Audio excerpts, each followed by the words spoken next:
Induksi elektromagnetik oleh Mr. Alex, gurunya fisika.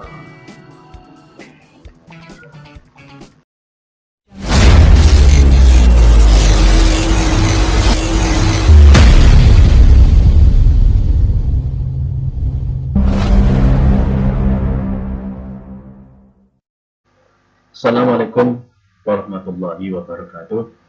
Berjumpa lagi dengan video pembelajaran fisika. Baiklah, pada kesempatan kita kali ini kita akan membahas materi kelas 12 yaitu tentang induksi elektromagnetik ya. Apa induksi elektromagnetik itu? Induksi elektromagnetik yaitu gejala munculnya arus listrik induksi pada suatu penghantar akibat perubahan jumlah garis gaya magnet. Nah, sebelum kita masuk lebih jauh, maka kita harus memahami tentang konsep flux magnet terlebih dahulu ya. Flux magnet didefinisikan sebagai hasil kali antara komponen induksi magnetik tegak lurus bidang B dengan luas bidang A. Nah, seperti ini ya. Jadi banyaknya garis gaya magnetik yang menembus luasan permukaan. Maka nanti besarnya adalah B kali A. B ini adalah magnet, medan magnet, A adalah luas permukaan. Gitu.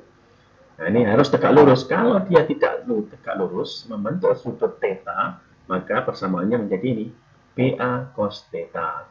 Gambarnya seperti ini ya. Ini adalah medan magnet B, kemudian ini ada luasan permukaan A. Maka nanti flux magnetik itu adalah hasil kali antara komponen induksi magnetik B tegak lurus dengan luas bidang A. Seperti ini ya. Ini adalah konsep flux magnetik. GGL induksi pada kawat yang memotong medan magnetik. Nah, nanti kita akan bicara tentang GGL induksi pada kawat yang memotong medan magnetik. Seperti ini. Jika sebuah magnet dimasukkan ke dalam kumparan, seperti ini, maka nanti akan ada GGL induksi. Nah, GGL itu apa?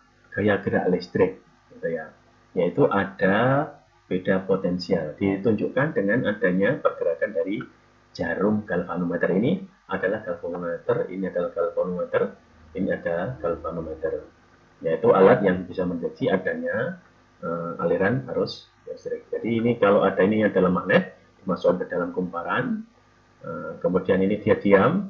Saat dia dimasukkan ternyata dia bergeser ke kanan galvanometernya, jarumnya. Saat dia diam, kembali lagi jarumnya. Saat ditarik, gitu, magnet digerakkan keluar, maka jarum bergerak ke kiri. Nah, ini menunjukkan bahwa di sini ada aliran arus, di sebelah kanan yang juga ada aliran arus, gitu ya. Jadi perubahan flux magnetik disebabkan oleh perubahan luas bidang kumparan yang memotong medan magnetik. Ya. Jarum ampermeter menyimpang menunjukkan bahwa dalam loop mengalir listrik yang dinamakan arus induksi. Beda potensial yang dihasilkan disebut gaya gerak listrik atau GGL induksi. Jadi nanti arus listrik yang ditimbulkan dari perubahan flux magnetik ini disebut arusnya arus induksi. GGL-nya atau tegangannya disebut dengan tegangan induksi atau GGL induksi. Seperti itu ya. Ini konsepnya seperti itu. Jadi perubahan flux magnetik akan menyebabkan arus induksi dan GGL induksi. Oke, kita lihat animasinya ya. Lihat ini. Ini ada magnet, magnet ya, yang akan kita masukkan ke dalam kumparan. Kita lihat sekarang. Oke, kita lihat. Jadi ketika digerakkan, galvanometer jarumnya menunjukkan ke kanan, bergerak ke kanan. Ketika diam di dalam kumparan, magnetnya jarumnya kembali ke semula. Tapi tadi ketika jarum bergerak ke kanan itu ada aliran arus. Sekarang kita keluarkan. Oke. Nah, maka apa? Jarum galvanometer menunjukkan bergerak ke kiri. berarti juga adanya arus listrik.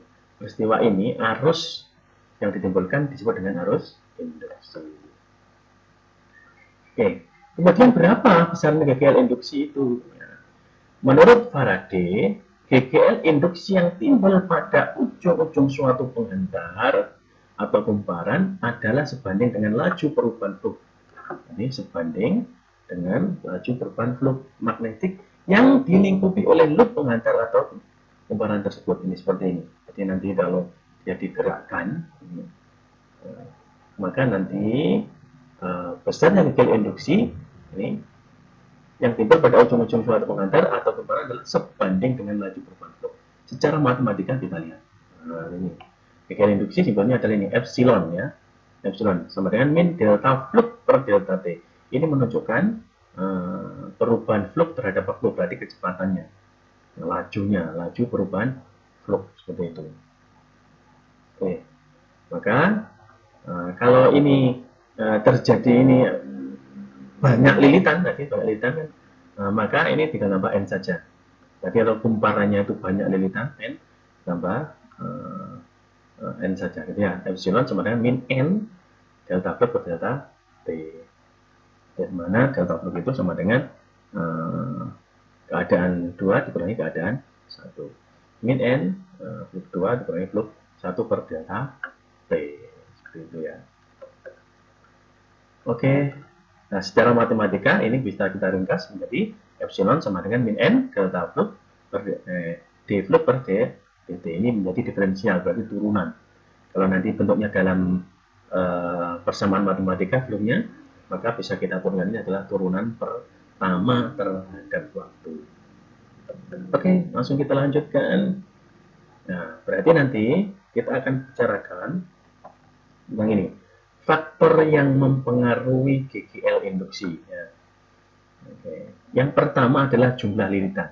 Jadi jumlah lilitan dari kumparan kan, dari magnet dimasukkan kumparan, maka yang pertama adalah jumlah lilitan dari kumparan. Kemudian yang kedua, kecepatan perubahan jumlah garis gaya magnet yang memotong kumparan.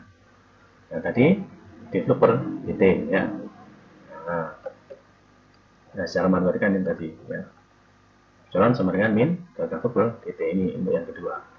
Nah, maka nanti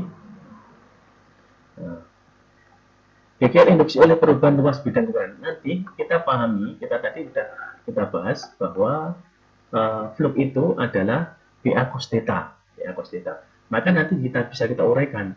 Maka karena di sini perubahan flux, maka nanti ada beberapa variabel ya. BA cos theta berarti bisa luasnya yang kita rubah. Yang pertama.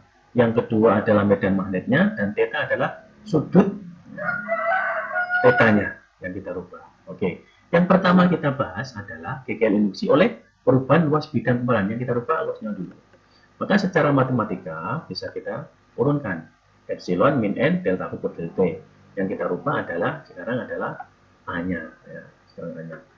Epsilon sama dengan min n b cos theta dA per dt. Jadi ini GGL, karena lihat ini berubah ya, perubahan fluxnya, maka yang kita rubah sementara ini adalah luasnya, yang lain tetap.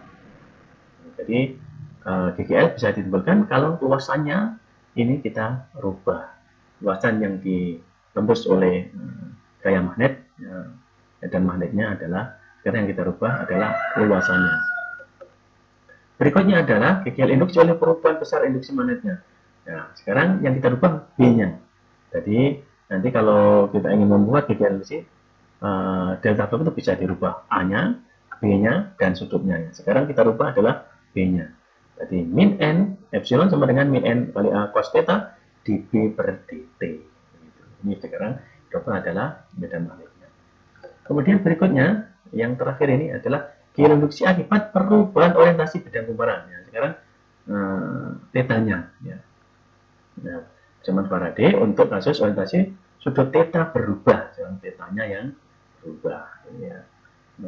Epsilon sama dengan min n b kali a d cos theta per dt.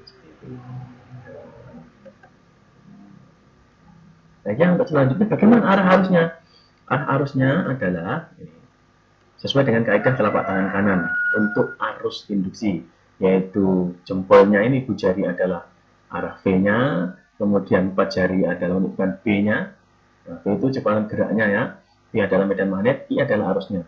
Ini tegak lurus ke atas. Nah, oke, kita coba kita aplikasikan ke animasinya. Oke, kita lihat sekarang. Arah arus induksi listrik induksi ya, dapat ditentukan dengan hukum Lens. Arah arus induksi listrik induksi sedemikian rupa sehingga melawan perubahan medan magnet yang ditimbulkan. Kita lihat sekarang. Oke, kita lihat. Saat kita gerakkan masuk ini kutub utara ya. Nah, ini arusnya menuju ke positif ya. Dan, ya. Oke, kemudian kalau kita tarik, seperti apa? Nah, lihat ini berkebalikan ya. Nah, itulah arah dari arus listrik induksi. Ya. Oke, selanjutnya yaitu kita coba aplikasikan ke contoh soal ya. Sebuah kumparan yang memiliki jumlah liritan 300 liritan, bila terjadi perubahan jumlah garis gaya magnet di dalam kumparan dari 3000 WB menjadi 1000 WB dalam setiap menitnya, tentukan besar GGL induksi yang dihasilkan. Oke. Nah, maka nanti kita masukkan persamaan epsilon sama dengan min n delta per T ya. N-nya 300 ya, N-nya 300. Kemudian fluknya ini keadaan awal 3000, keadaan akhir 1000. Nah, kita masukkan 300. Oke, ini 300, keadaan akhirnya adalah 1000 kurangi 3000. Waktunya adalah menit ini ya, 1 menit ya. Setiap menitnya berarti 60 detik. 60. Jadi hasilnya adalah 10.000 volt. Oke, untuk selanjutnya adalah GGL induksi pada ujung-ujung penghantar ya. Oke, ini ada sebuah kawat nih, kawat disambung dengan tahanan ini, kemudian diletakkan dalam medan magnet, kemudian di atasnya ada konduktor ya. Nah, kemudian konduktor ini digerakkan di atas kawat ya. Nah, apa yang terjadi? Maka akan timbul GGL. Jadi ada kawat diletakkan dalam medan magnet ini, tanda silang menunjukkan berarti arah medan magnet menembus bidang ya. Kemudian di atasnya ada konduktor yang panjangnya adalah L. Digerakkan, ditarik dengan kecepatan V. Nah, jadi digerakkan dengan kecepatan V. Maka nanti keadaan ini akan menimbulkan GGL. Berapa besarnya GGL induksi itu? Nah, GGL-nya sama dengan epsilon sama dengan L kali B kali V. L adalah panjang konduktor ini, B adalah medan magnet, V adalah kecepatan gerak konduktor di atas kawat. Nah, inilah namanya GGL induksinya ya. Nah, maka harusnya seperti apa? Arus yang mengalir sebagaimana ini adalah hukum Ohm. Ya, I sama dengan P per R. Nah, di sini karena epsilon berarti epsilon ya. I sama dengan epsilon per R. R-nya adalah LIB ya. Oke, seperti itu. L, B, V ini tinggal ganti aja. L kali B kali V per R. R-nya adalah R batu luar. Oke, kita coba sekarang aplikasikan ya ke contoh soal ya. Oke, kawat PG panjangnya 50 cm berarti L. Digerakkan tegak lurus di kawat AB memotong medan magnetik bersama 0,02 Tesla. Ya, jadi B-nya 0,02 Tesla. Jika R-nya adalah 0,2, P-nya adalah 2 meter per sekon, maka ditanya berapa besar dan arah arus induksi pada kawat PG. Gitu ya. Oke, kita jawab ya. Diketahui I-nya L-nya 50 cm setengah meter. B adalah 0,02 Tesla. P-nya adalah 2 meter per sekon. Ditanya I dan arahnya. Maka dicari dulu GGL-nya. Oke, GGL sama dengan epsilon sama dengan L kali B kali P. L-nya kita ganti setengah. Terus kemudian P-nya 0,02. Kemudian P-nya adalah 2. Maka kita masukkan menjadi 20 kali 10 pangkat min 3. Hasilnya adalah 0,02 volt. Arusnya seperti apa? Maka untuk menentukan arusnya, masukkan aja persamaan I sama dengan epsilon per R atau LBV per R. Ya. Epsilonnya sudah kita ketemukan tadi, sebenarnya 0,02, R-nya adalah 0,2 sama dengan 0,1 ampere. Bagaimana arahnya? Arus induksi pada kawat PG ditentukan dengan aturan tangan kanan. Ya, arahnya, arus yang dihasilkan adalah dari P ke I, gitu ya. Baiklah, kita lanjutkan ya. Masih ada kaitannya dengan GGL induksi. Sekarang kita bahas materi tentang induktor ya. Ya, induktor itu nama lainnya adalah kumparan ya. Jika ada sebuah kumparan disambungkan dengan sumber tegangan alias arus listrik, maka apa? Ternyata di dalam kumparan itu akan ada GGL induksi. Tuh, ya. Oke. GGL induksi epsilon yang dihasilkan dalam kumparan selalu menentang perubahan blok utama penyebabnya. Oke. Maka nanti GGL yang dihasilkan biasanya disebut dengan GGL induksi diri. Jadi, ulangi, kalau ada kumparan kemudian disambung dengan sumber tegangan di aliran arus listrik, maka di dalam kumparan itu akan ada GGL. GGL-nya biasa disebut dengan GGL induksi diri. GGL induksi diri epsilon sebanding dengan laju perubahan kuat arus terhadap waktu dI per dt. Oke, kita lihat sekarang persamaan matematisnya ya, seperti ini. Jadi persamaan matematisnya adalah epsilon min L delta I per delta T sama dengan min L I2 min I1 per delta T. Atau kalau kita ringkas, ini menjadi persamaan diferensial epsilon sama dengan min L dI per dt. Ini dI per dt ya. L apa? L ini adalah induktansi diri ya. L adalah induktansi diri. dI berarti diferensial arus listrik terhadap waktu gitu. Oke. Kemudian bagaimana energinya? Energi yang tersimpan di dalam induktor itu adalah W sama dengan setengah LI kuadrat. W sama dengan, ini adalah energi, L adalah energi diri ya. Ini adalah arus listrik ya. W sama dengan setengah LI kuadrat. Oke, untuk selanjutnya kita lihat di dalam soal ya, kita contoh soal ya. Sebuah kumparan dengan induktansi diri 6 mili Henry ya, 1 Henry mengalami perubahan kuat arus yaitu arus yang mengalir dari setengah ampere menjadi 1 ampere dalam waktu 0,202 sekon. Maka berapa besarnya tegangan yang timbul? Oke. Dapat diketahui L-nya 6 Henry sama 6 kali 10 kali Henry. I1 sama dengan 0,5 ampere, I2 adalah 1 ampere, T-nya adalah 0,02 sekon ya.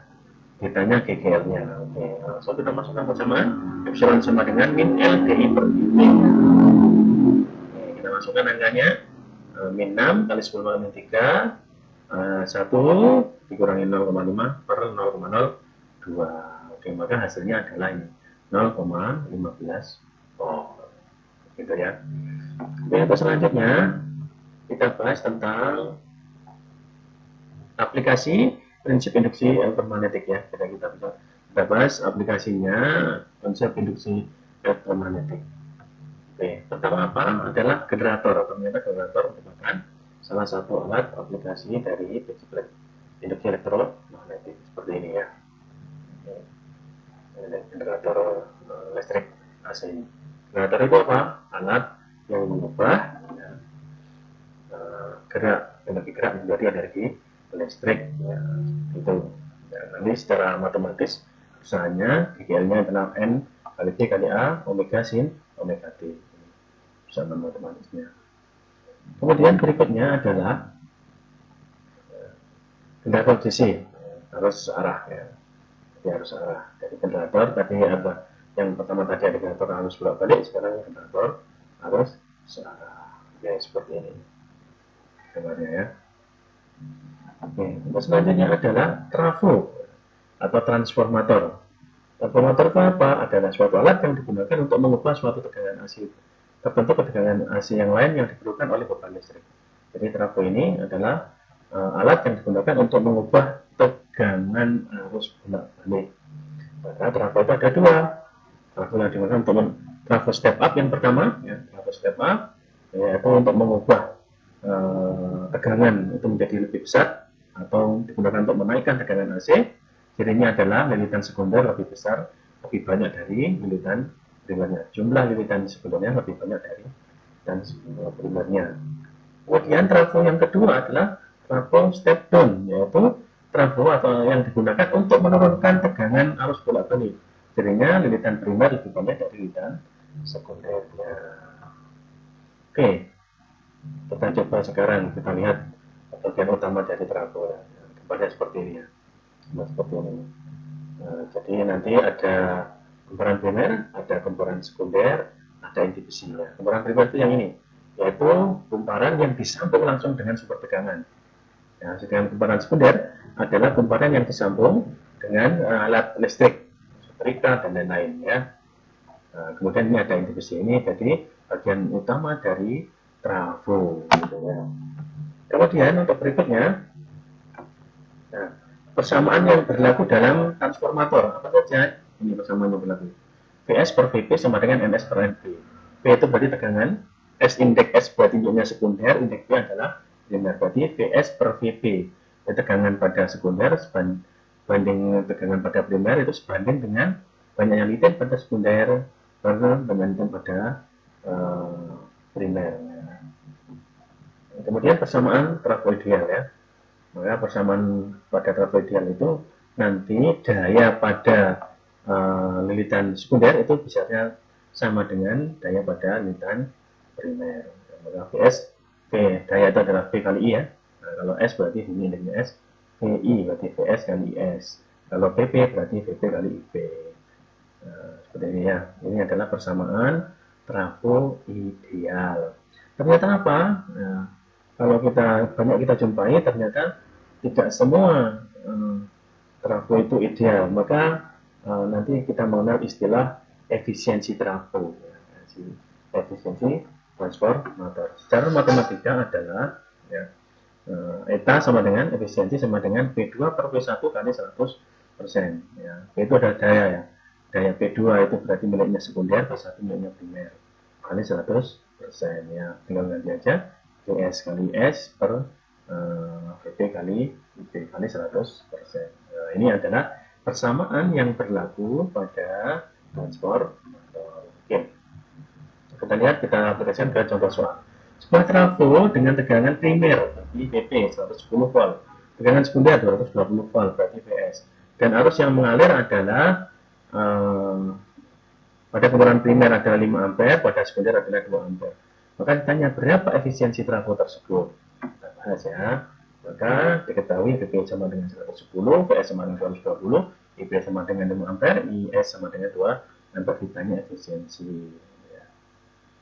Oke, maka kita masukkan persamaannya sama dengan V2 per V1 kali 100% sama dengan V2 kali E2 per V1 kali 1 kali 100%. Lalu kita masukkan angka-angkanya 220 kali 2, ini ada 2 ya, per 110 kali 5 kali 100%. Hasilnya adalah 80%. Jadi pada data contoh soal ini berarti efisiensi trafonya adalah 80%. Oke, untuk menguji pemahaman kalian berkaitan dengan induksi elektromagnetik ini, bisa kalian coba kerjakan latihan soal yang ada. Jadi ini berkaitan dengan trafo, ini satu soal saja ya. Sebuah trafo step down dengan efisiensi 80% mengubah tegangan 1000 volt menjadi 200 volt. Trafo ini dihubungkan dengan lampu 220 volt 40 watt. Berapakah kuat arus pada kumparan primer trafo? Gitu ya. Ini silakan dicoba sebagai uji kemampuan kalian dalam memahami induksi elektromagnetik. Oke, mungkin itu untuk pertemuan kita kali ini. Mudah-mudahan bermanfaat. Jangan lupa bahwa bekerjalah untuk duniamu seakan-akan kau hidup selamanya, dan bekerjalah untuk akhiratmu seakan-akan kau mati besok. Selamat berjumpa dengan video-video berikutnya. Saya akhiri. Assalamualaikum warahmatullahi wabarakatuh.